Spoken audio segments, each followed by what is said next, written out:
നമ്മളോട് പല ആളുകളും പറയുന്നൊരു ഡയലോഗുണ്ട്, നീ ആകെ മാറിപ്പോയി, നിന്റെ വൈബ് പോയി എന്നുള്ളത്. എന്നോട് എപ്പോഴും പറയലുണ്ടാകരുത്. അത് ശരിയാണ്, മാറിയിട്ടുണ്ടാവും. കാരണം situations changes people, experiences changes people, responsibilities changes people, ചില മൊമെൻറ്റ്സ് ചേഞ്ചസ് പീപ്പിൾ, അതുപോലെ സം ഇൻഡിവിജ്വൽസ് ചേഞ്ചസ് പീപ്പിൾ.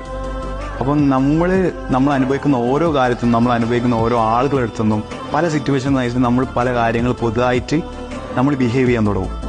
ഇപ്പോൾ AI അല്ലെങ്കിൽ റോബോട്ട് നമ്മൾ ഡേറ്റ സെറ്റ് വെച്ച് ട്രെയിൻ ചെയ്യുന്ന പോലെ മനുഷ്യന്മാരെ എക്സ്പീരിയൻസസിൽ ട്രെയിൻഡ് ആവുന്ന ആളുകളാണ് നമ്മൾ.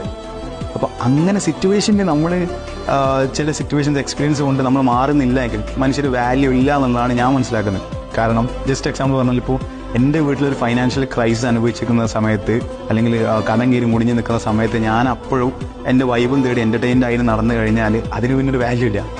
അപ്പം നമ്മൾ മാറും, റെസ്പോൺസിബിലിറ്റീസ് അനുസരിച്ചൊക്കെ നമ്മൾ മാറണം. അപ്പം നിങ്ങളോട് ഇതുപോലെ ആരെങ്കിലുമൊക്കെ നിങ്ങൾക്ക് വൈബില്ല, നിങ്ങളെ വൈബ് പോയി എന്നൊക്കെ പറയാണ്, അത് നല്ലതാണ്, ആ മാറ്റം നല്ലതാണെന്ന് നിങ്ങൾക്ക് തോന്നുകയാണെങ്കിൽ be proud of your self, you have grown, അത്രേ ഉള്ളൂ.